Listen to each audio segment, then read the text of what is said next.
Peace, peace, peace. Legacy building lady tapping in with the HooDoo Tarot on this gorgeous Saturn day. Let me pull here. I'm going to do the collective card pick for us. Shout out to Tayana Lee McQuiller. This is her HooDoo Tarot deck. And to give a bit of backstory, I absolutely love this deck. I'm still working with it as a consultant. I do feel that it's important for us to build a connection, a relationship with our cards, and really get familiar with them, so when we are working with clients, we can make sure we're connected with the cards in a way to really allow us to maximize that experience and that work with our clients. So, but shout out to her for this deck. I really love it. I feel really connected to it, and one of the reasons I feel connected to it, because as an Indigenous woman, it's a great tool, because even if you're not even a tarot practitioner, I feel the book is actually good in helping you to know more about our culture. Of course, it can introduce you to tarot, help you to get more familiar with it as well if you want to do that, but it's just a great tool to really get to know more about our culture, who we are, where we come from, expand our perception of who we are, get a broader conceptualization of who we are from a spiritual perspective. Yeah, it's just an incredible tool. But I'm going to go ahead and do this pull here. And I'm a little bit chilly. I had to re-record this, but I was talking about the weather. Okay, so we have the Eight of Coins. But I came out here earlier to do some community cleaning, and it was a bit warmer, like the sun was out. I was more bundled up then because I knew it was going to be chillier, but I had saw the sun, so I'm like, okay, maybe it's not going to be as chilly, but the sun is like doing like, it's chilling, it's relaxing, it's in a cut. So right now, it's just a little bit chilly for me, but I'm going to get through it. I'm going to be okay. We're going to keep it hot. Okay? So anyway, Eight of Coins. Eight of Coins is our, it's our card. So we're going to talk about the Eight of Coins here. So let me pull that up. Talk about the Eight of Coins. Let's pull that up here. We're going to talk about the Eight of Coins. The Eight of Coins. All right, so let's pull this up. Woo! All right, so Eight of Coins. So with the Eight of Coins, I love how Tiana put the book together. So with each card, there's a corresponding plant, because if you're familiar with HooDoo, it's levels and layers to everything, but I'm just kind of giving you a general overview. But a beautiful aspect of HooDoo and other practices, if you study those as well, but in the HooDoo lifestyle, you understand nature is an extension of you. You are one with nature. Nature is a part of you. You are nature, nature is you. So you're very connected to plants. You have a relationship with different plants. You know how to work with the plants to really create a beautiful lifestyle. Okay, so the corresponding plant to the Eight of Coins here is milkweed. Okay, so milkweed. Now that's not one I personally work with, but that is the plant that corresponds here. So in the Eight of Coins, you see the image of Island Smith. Okay, so Island Smith is the image on the card, and I'll pull it back out so you can see that here real quick. So this is Island Smith, born 1877, 1953. He was a Creek medicine man, okay, from Oklahoma. He was respected for his knowledge of traditional Creek medicines and cures. Island attributed his gift for healing to being of both indigenous and African heritage, which he believed made him twice as powerful as a full blood of either background. Though a controversial concept, now root workers tended to believe that people from certain ethnic or racial backgrounds had certain skills, abilities, or shortcomings inherent in the blood. In the blood. So, if you see this particular card, I'll go through the meanings that the book talks about, and then I'll kind of give you what I'm getting after I go through the meaning that the book talks about. So it's adventurous out here, guys. Positive, if you see the card, if you see the 8 of coins, some of the higher nature or more positive aspects of that energy could be skill development. So, and it's funny, I actually recorded something earlier talking about skill development, but working hard to attain a goal, craftsmanship, job training, apprenticeship, interns, a new job, thorough research, project development, brainstorming, students, teachers, education, mastering a subject, studying, grinding, entrepreneurship. Now, on the lower nature side of things, it could be perfectionism, shortcuts, low quality merchandise, shoddy work, incompetent employees, truancy, fake gurus, all work, no play, makes a dull boy. People with questionable credentials and lack of ambition. So that would be the energy on the lower side of things. So I guess I will echo what I talked about earlier, which it is important. So we're talking about positive, on the positive side or higher nature of the card, skill development. So we're in a time where what you may have been doing before to maybe generate currency or generate income may not be the only thing you need to keep doing. Maybe you need to pivot, transition, explore doing new things, maybe explore acquiring new skills, acquiring new relationships, acquiring new tools, exploring aspects of your skills that you may not have before, or maybe explore dormant skills that you may not have done something with in a while, but you still got it once you get back into it and you start doing it. What was the other thing I was gonna say?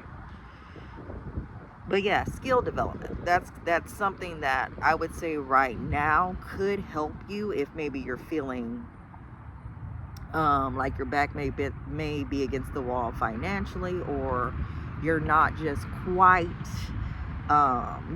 being able to afford your current lifestyle. So maybe exploring learning about investing, learning about real estate, learning about other ways you can create additional streams of income, currency, really improve yourself and improve your financial situation through skill development, acquiring new skills or skill acquisition,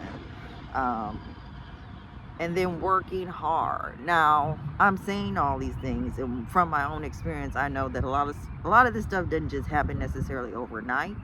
Now, you can make a decision overnight. You can do that, but depending upon whatever skill or whatever trade or whatever you're wanting to add on or replace what you're doing, it takes time, because ultimately, if we do anything, we want to make sure we're investing time and energy so that, if it's learning AI, that we're competent in what we're doing, that we are, that we're trustworthy in what we're doing. We make sure we know the ins and outs, or we know it well enough to make sure that we're adding value to ourselves and that we're adding value to others. So skill development is definitely something that I feel is advantageous right now, or good for us to do, or good for all of us to be exploring.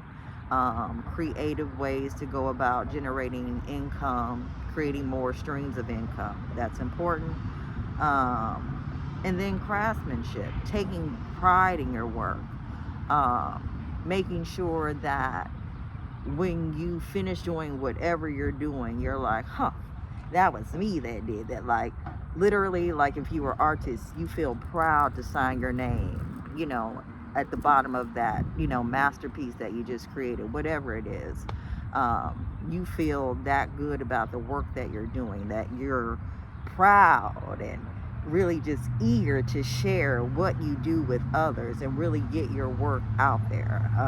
Because when people feel that energy, like I know I watched a couple of shows with some different restaurants that have won different top tier recognition pieces, and that's one of the things that really captured my heart in watching them, how passionate if I can talk, that they were about the food that they were creating, like the time and attention they put into the ingredients and how they made sure they handled the dough a certain way. They were really just about making sure they infused the work that they were doing with love and you know, just love. That's a beautiful thing. Like putting love into your work, putting love into what you do.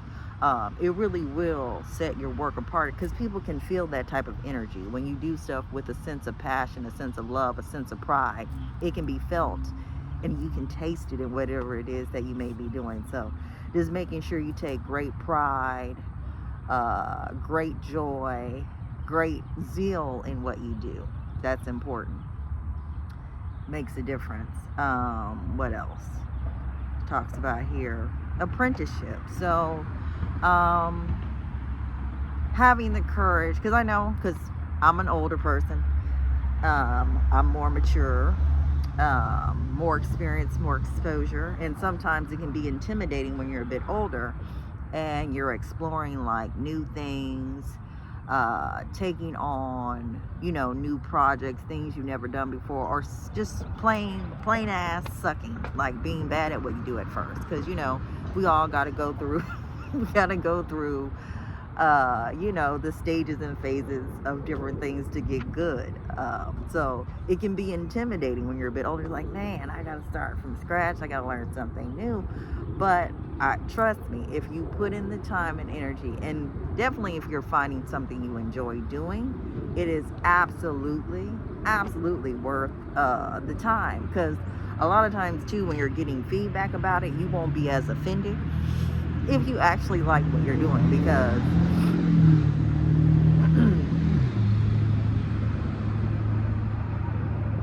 all right, you won't be as offended if you like what you're doing or love what you're doing or you're really enjoying it, because like that's part of you getting better. You realize people got to give you feedback. They got to let you know, like, hey, I would do this. Shout out to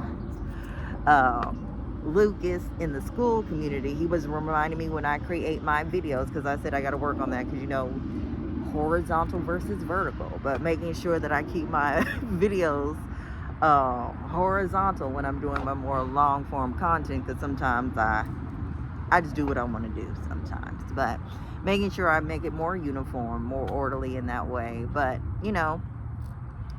just being dedicated to the process of learning and knowing that any feedback you're getting, especially when you're sourcing it from credible sources or credible people that actually care about you thriving and doing well, it's worth the time and energy to receive that and take it in stride and really integrate it back into what you're doing. Like, take what people say, and if it's for your good and for your improvement, just make sure you implement it into what you're doing. So that is that. But all in all, with the 8 of coins, it's about making sure you put in the work, you put in the diligence, you put in the effort. And at times you got to know when to rest, because sometimes when we're working hard, we think that means never resting. But I feel like the quality of our work is in alignment with the quality of our rest. So making sure that when you're working, that you understand yourself, when you're feeling tired, so when to take a break or when to go take a walk or actually take a nap, whatever you need to do in your workflow to really make sure that when you are showing up for your work, that you're showing up in your best energy, that you're showing up in a way that's really going to help you to make positive progress in what you do and not just burn yourself out. So that has been the HooDoo Tarot for today. Again, we talked about the Eight of Coins, making sure we're exploring the higher side of that energy, creating new skills, exploring new skills, new trades, exploring really enjoying our work, putting love into our work. And again, I'm a past life regressionist, tarot consultant, coach, and if you're interested in any of those services, you can hit me up at legacybuildinglady@gmail.com. Again, that is legacybuildinglady@gmail.com. And I made it. I'm chilly, but I'm about to get out of here. Love you all. Peace, peace, peace.